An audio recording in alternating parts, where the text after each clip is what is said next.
કે થાકી ગયા છો? થાકી ગયા છો? હા, એમ બેઠા છો ને? મને તો ઊંઘી ગયા છો. ઠંડી બહુ છે કે ઓછી છે? હજી પડવી જોઈએ? Very good. મને ખાલી મારી હોટેલથી અહીંયા આવતા હું માનું છું 10 મિનિટથી ઓછો ડ્રાઈવ છે, પણ અમને પોણો કલાક થયો. આ મોરબી હજી થોડા જ વર્ષો પહેલા અહીંયા કેટલા ઓછા લોકો, કેટલું સરસ નાનકડું શહેર. મારા પપ્પાએ અહીંયા ફિલ્મનું શૂટિંગ કરેલું જેનું નામ હતું લાખો ફૂલાણી. એ વાતને હજી થોડાક જ વર્ષ થયા છે. અહીંયા મણિમંદિરમાં એનું શૂટિંગ હતું. હું આવેલી, સ્કૂલમાં ભણતી હતી ત્યારે જે શહેર મેં જોયું એ શહેર, અને દર વર્ષે હું જ્ઞાનોત્સવમાં આવું છું અને આ શહેરને બદલાતું જોઉં છું, ત્યારે મને એક સવાલ એવો થાય છે કે ખરેખર શું બદલાય છે? શહેર બદલાય છે, ટ્રાફિક બદલાય છે, વિચારો બદલાય છે, માણસો બદલાય છે, પેઢીઓ બદલાય છે. શું બદલાઈ રહ્યું છે? આપણી નજર બદલાય છે?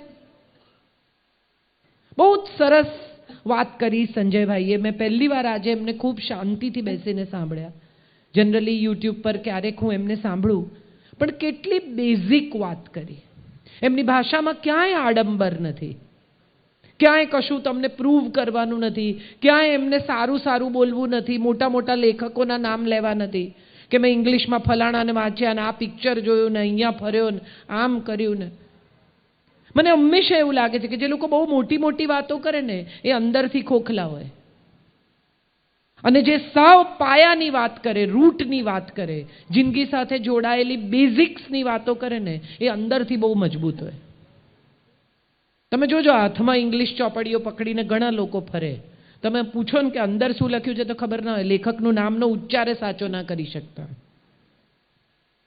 અને છતાં એને દેખાડવું એવું હોય કે મને બધું આવડે છે. MBA, મને બધું આવડે. મજા એ છે કે સંજયભાઈએ જે વાત કરી ત્યાંથી જ મારી વાત શરૂ થાય છે. મોરબી યુવા જ્ઞાનોત્સવ દર વર્ષે મને અહીંયા તમારી સાથે વાત કરવાની તક આપે છે, એ જ બહુ મોટી વાત છે. આટલા બધા યુથને, આટલા બધા મનને, આટલા બધા મગજને હું પહોંચી શકું, એ જ મારે માટે તો મોટી વાત છે. તમે બધા જે ઉત્સાહથી અહીંયા આવો છો દરેક વક્તાને સાંભળવા, અને દરેક વક્તા તમને કશું નવું, સરસ, કશું અદ્ભુત આપીને જાય છે. સંજયભાઈએ જે કહ્યું ને કે મારી બહેનો, દીકરીઓ પ્લીઝ સોશિયલ મીડિયા પર ફોટોગ્રાફ્સ શેર નહીં કરતા. તમને ખબર છે, તમે જેટલા એપ ડાઉનલોડ કરો છો ને ફોનમાં, એ દરેક એપ સાથે તમે આવનારા એક વધુ જોખમને તમારા ફોનમાં આમંત્રણ આપો છો. શું બદલાયું છે? તો ટેકનોલોજી બદલાઈ છે, અને આપણે બધા આ ટેકનોલોજીથી તદ્દન અજાણ છીએ. ફોન વાપરવો એ એક વાત છે, અને ફોનને સમજવો એ બીજી વાત છે. લેપટોપ વાપરવું એ એક વાત છે, અને લેપટોપને સમજવું એ બીજી વાત છે. બધાને સેલફોન જોઈએ છે. હવે તો એકથી વધારે રાખે છે લોકો. એક ફોનમાં 2 કાર્ડ, પાછો એક ત્રીજો ફોન, એક ઘરવાળા માટે, એક બહારવાળા માટે. એક નંબર બધાને આપવાનો, એક નહીં આપવાનો, એક વોટ્સએપ નંબર, એક રેગ્યુલર નંબર. હું પણ આવું કરું છું, કોઈ બી જુદી વાત નથી. સવાલ એ છે કે આ બધા ટેકનોલોજીના જંગલ જાળાની વચ્ચે જ્યાં આપણે ઊભા છીએ ત્યાં સામાજિક સુરક્ષા કેટલી છે? આ વખતે ફિલ્મફેર એવોર્ડમાં એક શોર્ટ ફિલ્મ જીતી છે. જેટલી મારી દીકરીઓ છે, બહેનો છે, પતિ છે, દીકરાઓ છે, બધા જ આ ડાઉનલોડ કરીને જોજો. Filmfare award short film first, પહેલી જે જીતી છે એ ફિલ્મ દિલ્હી ક્રાઇમ ઉપર એક નાનકડી 23 મિનિટની ફિલ્મ છે. એક દીકરી ઘરે નથી પહોંચતી, એને શોધવા માટે એક માં નીકળે છે. ટ્યુશનમાં જાય છે, ટ્યુશનમાંથી બેનપણીને ત્યાં જાય છે, બેનપણીને ત્યાં નથી આવી, અને માં ત્યાંથી ચાલતી ચાલતી જાય છે, એક ગાડી આવે છે, 40 વર્ષની આજુબાજુની માને ઉઠાવે છે, એનો રેપ થાય છે, એને રસ્તામાં ફેંકી દે છે, અને મા ઉપર દીકરીનો ફોન આવે છે કે મારો ફોન બંધ થઈ ગયેલો, હું એક બર્થડે પાર્ટીમાં ગયેલી, તું ક્યાં છે મમ્મી? જરૂરી નથી કે નાની યંગ 20, 22, 12, 14, 15 આવી જ સ્ત્રીઓની સુરક્ષા હવે જોખમમાં છે. જરૂરી નથી કે સ્ત્રીની જ સુરક્ષા જોખમમાં છે. હવે આ આખો દેશ, આ આખી દુનિયા, આપણું અસ્તિત્વ એવી રીતે ખુલી ગયું છે કે કોઈ પણ એમાં દાખલ થઈ શકે.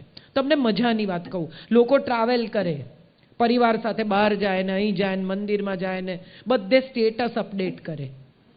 દરેક માણસ ચેક ઇન કરે, હું એરપોર્ટ પર છું ને, હું ઉદયપુર છું ને, હું બરવાળા છું ને, હું જુનાગઢ છું ને, હું અમદાવાદ છું ને, અમદાવાદ એરપોર્ટ પર છું ને. આપણને લાગે છે કે આપણે આ કોઈકને કહીને આપણી મોટાઈ બતાવીએ છીએ, આપણે શું શું કરી રહ્યા છીએ દુનિયાને દેખાડીએ છીએ. સત્ય એ છે કે તમે ક્યાં છો એ કહીને તમે એક નવા જોખમને આમંત્રણ આપી રહ્યા છો. તમને ખબર જ નથી કે તમારી આજુબાજુ કોણ છે, કોણ તમને ચેક કરી રહ્યું છે, કોણ તમારી પ્રતીક્ષા કરી રહ્યું છે કે આ ક્યાં છે હું સમજું. અને આમાં કોઈ કરોડપતિના જ અપહરણ થાય, કોઈ મોટા માણસો સાથે જ ખરાબ થાય, એમના જ છોકરાને કોઈ ઉપાડી જાય, આવું નહીં માનતા. ખાલી ગૂગલ પર જઈને ચેક કરજો, આ વર્ષે હ્યુમન ટ્રાફિકિંગના આંકડા શું છે, કેટલા બાળકો ખોવાયા છે, એમાંના કેટલા પાછા આવ્યા છે. અને હું તમને અહીંથી નહીં કહું, હું ડેટા લઈને આવી છું, પણ મારે ડેટા હું ઈચ્છું છું કે તમે જઈને શોધો. વિચારો તમે કે એક દેશમાં 3,36,000 બાળકો ગુમ થયા છે, એક દેશમાં, અને એમાંથી 1 લાખથી ઓછા પાછા ફર્યા છે.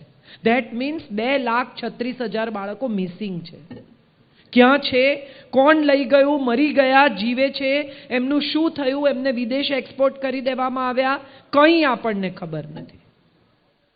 સંજયભાઈએ કહ્યું મા બાપથી ઉત્તમ કોઈ મિત્રો નથી. હા, આ વાત સાચી છે.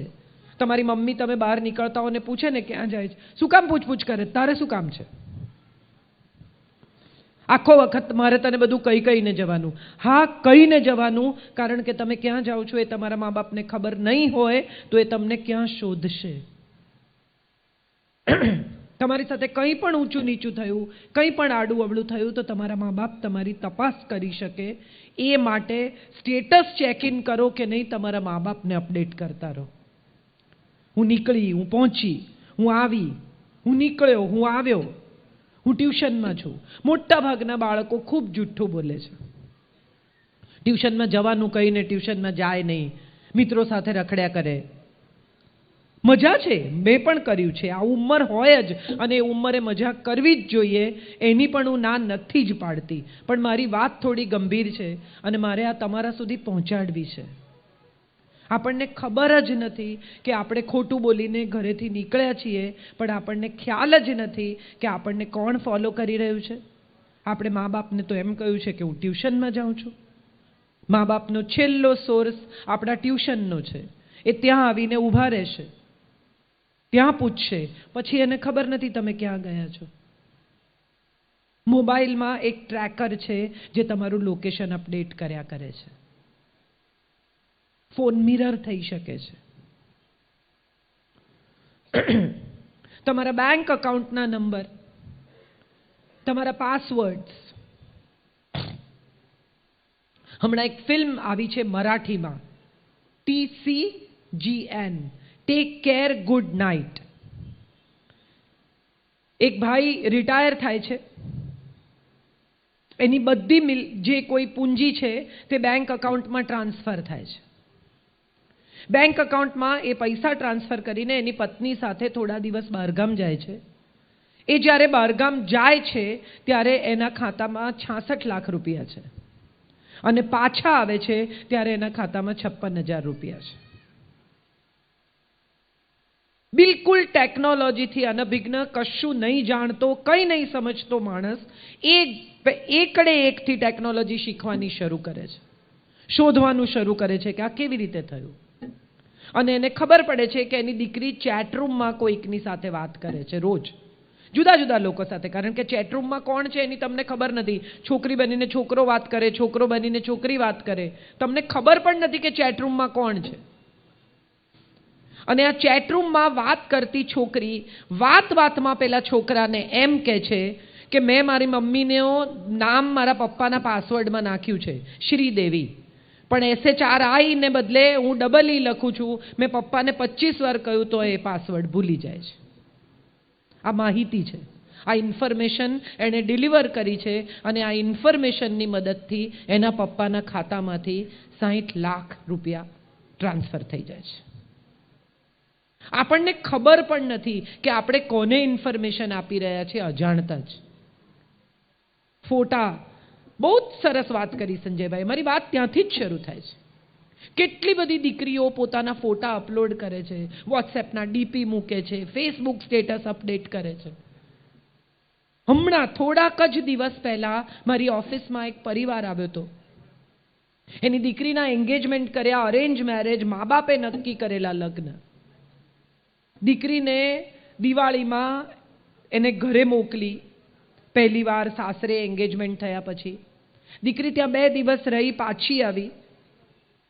અને પછી થોડાક જ દિવસમાં દીકરી એટલી બધી ડરેલી રહે, માને કહે નહીં ક્યાં જાય છે, જ્યાં કહીને ગઈ હોય ત્યાં મળે નહીં.